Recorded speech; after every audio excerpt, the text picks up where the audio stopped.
buscando un libro llamado Izquierda y Derecha. Me tropiezo es con Gustavo Álvarez Garriazábal, el titiritero, eh, y con Pasos Perdidos de Alejo Carpentier.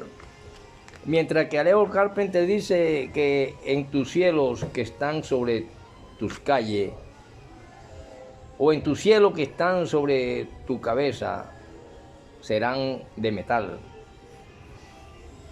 Y la tierra que está debajo de ti, de hierro, y palparás al mediodía como palpa el ciego en la oscuridad. Lo dice en un libro negro en Deuteronomio 28, 23, 28. Y dice el libro y comienza en su primera parte, ahí en la página 7 más o menos. Dice que hace 4 años y 7 meses que no había vuelto a ver la casa de columnas blancas con su frontón de señuelas. Ceñudas molduras que le daban una severidad de palacio de justicia. Y ahora, ante muebles y trastos colocados en su lugar invariable, tenía la casi penosa sensación de que el tiempo se hubiera revertido.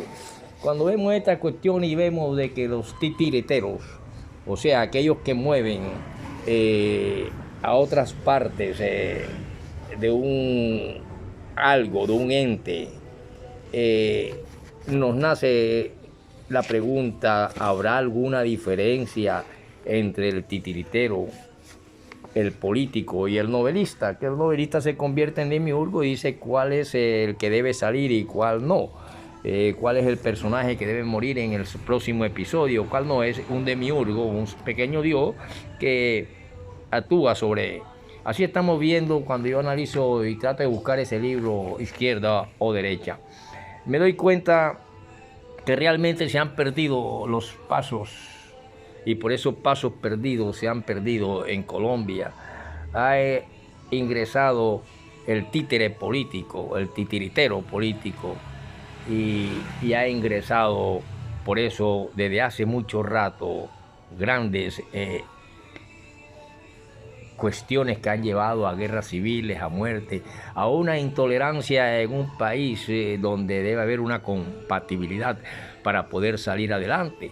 Lo vemos a veces en los estadios, en las cuestiones, cuando a través de los medios de comunicación se le odia a profundidad a determinado X político, a determinado X artista o persona, y entonces viene la intolerancia y hasta la agresividad y la violencia cuando estamos luchando contra la violencia y buscando las cuestiones de una paz.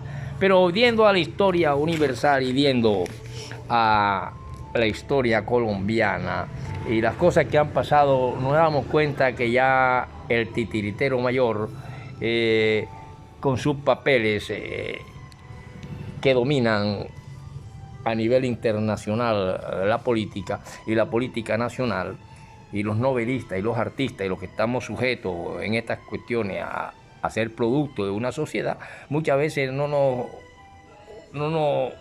es conveniente o no nos deja ningún. Por ejemplo, en el caso mío no recibo, es que ni siquiera creo que tengo SISBEN.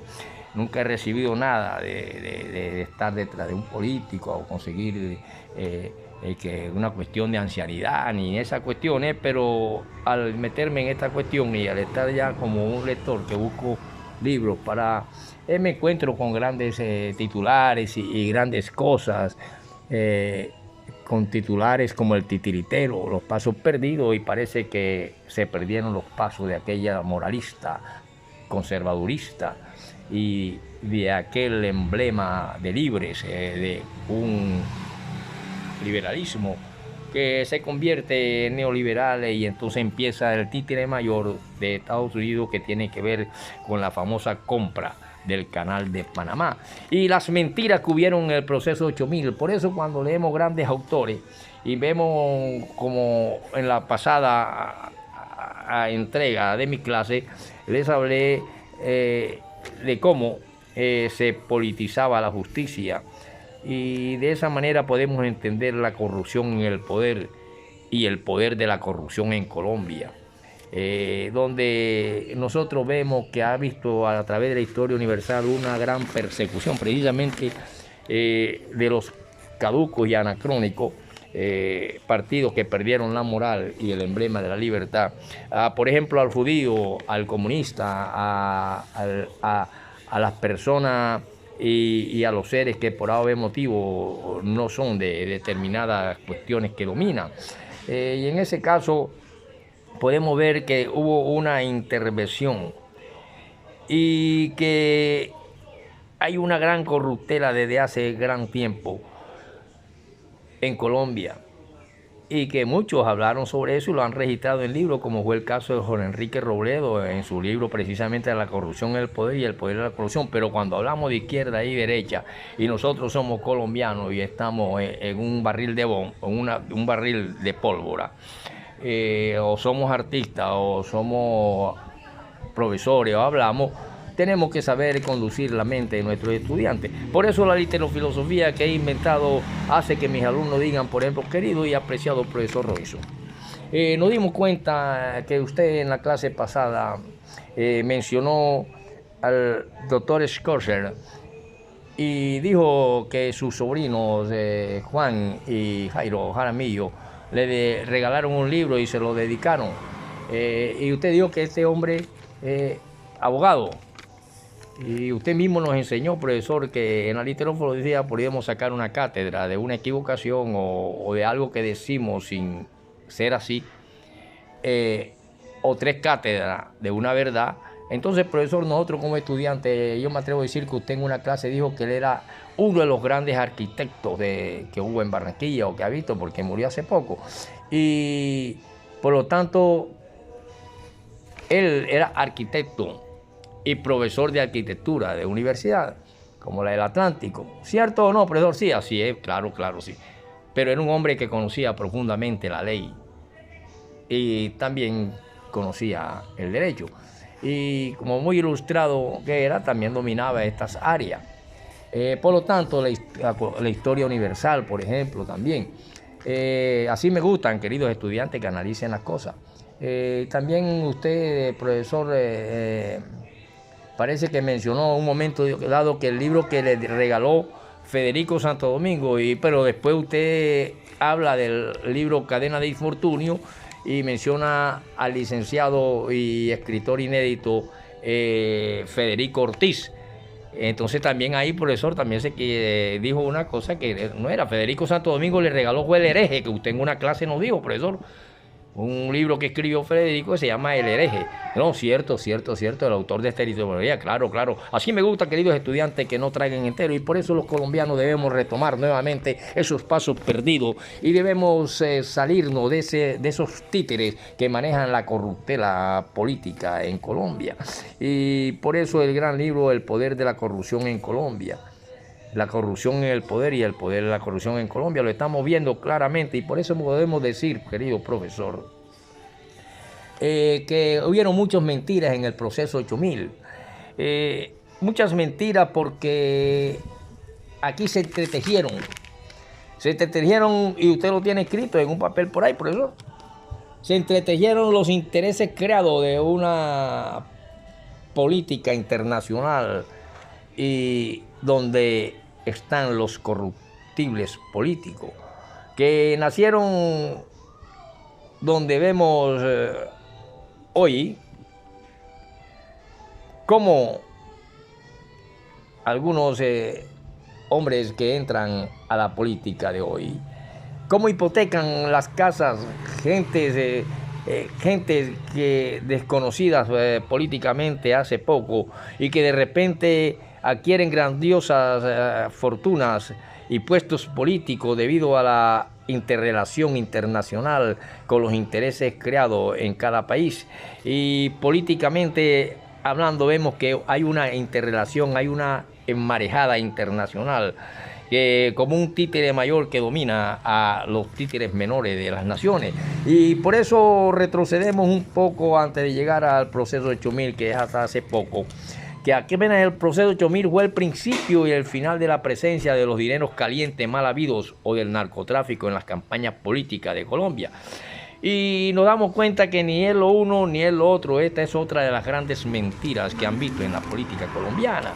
La corrupción en la sociedad colombiana es tan vieja como la codicia de los seres humanos e inclusive aparece como un lubricante de los negocios cuyos actores se encuentran sometidos a la ley de la selva, que quieren aumentar las ganancias como sea o parecer, porque lo normal es existencia de competidores que no se paran en peligros morales, y seguramente a esto se refería el presidente de Colombia, que pasó a la historia porque propuso reducir la corrupción a sus justas proporciones. Alarmado, según insinuó, porque las corruptelas se habían desbordado, verdad que desde cuando él la mencionó se ha incrementado en proporción geométrica en el mundo y particularmente en Colombia. Aquí se refería precisamente a un presidente llamado César Turbay Ayala, el gran jurista político, del cual les hablé la vez pasada, amigo de mi amigo Federico, llamado Ernesto Mezquita Camacho, porque él es un defensor de los perseguidos políticos que han visto en el mundo, y por eso Alan García lo llamó y lo llamaron muchos, como los que le mencioné, Chávez, Correa, etcétera, y muchos de derecha también, pero es un hombre ecuánime de una sola línea. Él dice, por ejemplo, que las corruptelas en la élite colombiana se remontan al siglo XIX. El negocio de remates de rentas públicas, créditos internacionales y adjudicaciones de tierra baldía del Estado, prácticas que se ampliaron en los inicios del siglo XX con las andanzas de las transnacionales del banano y el petróleo. Por eso es que la actual y escandalosa corrupción pública y privada también llegó a las cumbres actuales por la constitución del Frente Nacional hasta este momento, y a la dictadura liberal. Y de esa manera nosotros vimos cómo en esta Colombia hubieron los tratados, por ejemplo, tratado Torrijos-Carter, en época de Wood, cómo hubo una intervención a estas cuestiones que trascienden un poco más atrás, cuando el papel dólar, que presta el concierto internacional desde hace siglos para la cuestión titiretera en las naciones, y casi desde el nacionalista Torrijos, hubo la cuestión del canal de Panamá a comienzos del siglo XX, que fue un regalo de este canal, y a esta caída de Noriega fue orquestada del norte estadounidense. ¿Quién podrá salvarse? Diría el Chavo del Ocho, conocido como el Chapulín Colorado. En Colombia estamos viendo cómo la politización de la justicia y cómo la corrupción de ahora ya tiene sus raíces muy viejas, y por eso es que cuando vemos derecha e izquierda, no debemos los ciudadanos normales volver como en la época cuando no se podía ver un liberal o un conservador porque sacaban machete. No podemos estar en un estadio tranquilo, en una parte, en una esquina, a caminar, como es el derecho a la paz y a la tolerancia y a las cuestiones, porque sencillamente hay muchos fanáticos, como lo hay en la religión, muchos fanáticos políticos que atacan a una persona porque es del otro bando, pero se olvidan y no tienen ningún conocimiento ni intelectual, ni histórico, ni de investigación para analizar las cuestiones políticas, y se dejan llevar por medio de comunicación que alborotan la cuestión, y por eso estamos en un barril de pólvora. Y digo de esta manera estas cosas porque esos dineros calientes en el proceso de 8000 fue una de las grandes mentiras que se le han dado a los colombianos.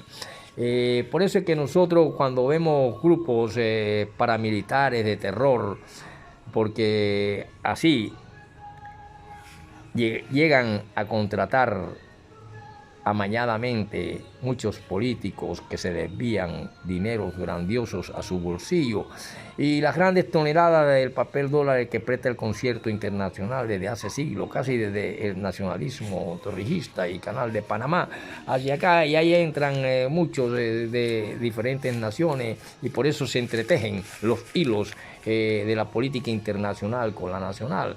Aquí vemos el caso de, por ejemplo, las Merlano y las ollas podridas, donde se ven politiqueros como hipotecan, son de barriadas y de clase alta, pero un poco más bajo que los que dominan las finanzas internacionales y las finanzas grandiosas colombianas, como llega un momento en que hipotecan las casas, venden los automóviles, todo, hacen toda clase de deuda con el fin de llegar a un puestecito político para luego arrancarse de mano en mano los contratos y las cuestiones y los grandes dineros y presupuestos de la nación.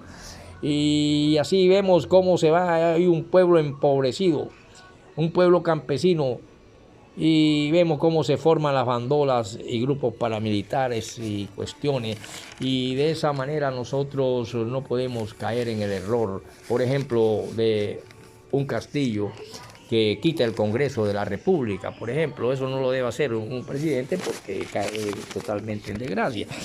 Por lo tanto, cuando tenemos nosotros todas estas cuestiones en cuenta, nos damos que son escandalosas la corrupción pública y privada, la actual, y no podemos seguir apoyando esas cosas. Por lo tanto, recordemos la palabra de Gaitán cuando dice que el pueblo es superior a su dirigente y el pueblo tiene que salirse de la garra de los titiriteros para poder derrumbar una nación próspera hacia un futuro, porque ya las podridas raíces y las mentiras comunicativas desde hace rato, como fue la invasión a Panamá, el proceso 8000, aquí tienen las manos puestas en los grandes titiriteros del mundo.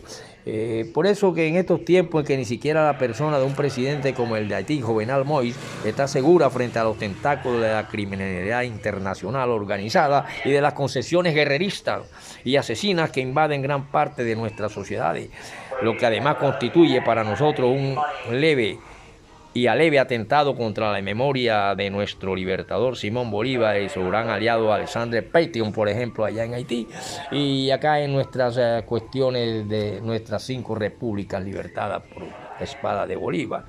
Por eso es que de los riesgos que significan auscultar la verdad frente a evidentes realidades que conocemos, pero muy poco tenemos el valor de pregonar, como lo dijera en tiempos remotos Platón, allá en el año 427 al 347 a.C., al sostener que nadie es más odiado que aquel que dice la verdad, lo que coadyuvó en la práctica al mismo líder de las comunidades cristianas llamado Jesucristo al ser llevado a la crucifixión, pero convencido que conoceréis la verdad y la verdad os hará libre. Y hoy en día la verdad es uno de los 4 puntos importantes en las cuestiones de la memoria histórica de Colombia y las cuestiones de justicia y paz en Colombia.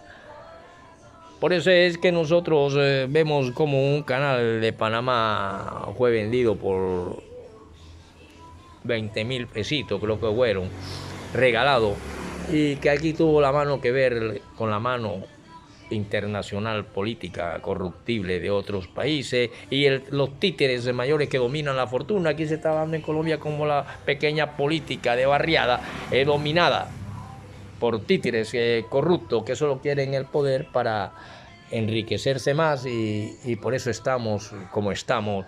¿Y quién podrá salvarnos sino el mismo pueblo? Y aquí no sería el chapulín colorado, sino la conciencia del pueblo, un pueblo que no sea analfabeta ni semianalfabeta, y un pueblo que sepa esas palabras de Gaitán, que es superior a sus dirigentes. Continuaremos en la próxima con el profesor Robinson Ferreira, y solamente quería aclararle esa cuestión, que el libro fue Federico Ortiz, el poeta y escritor, hermano de otro escritor, y no fue mi gran amigo también el poeta Federico Santo Domingo quien me entregó el libro Falacias en los procesos jurídicos. Continuaremos en la próxima con otros temitas.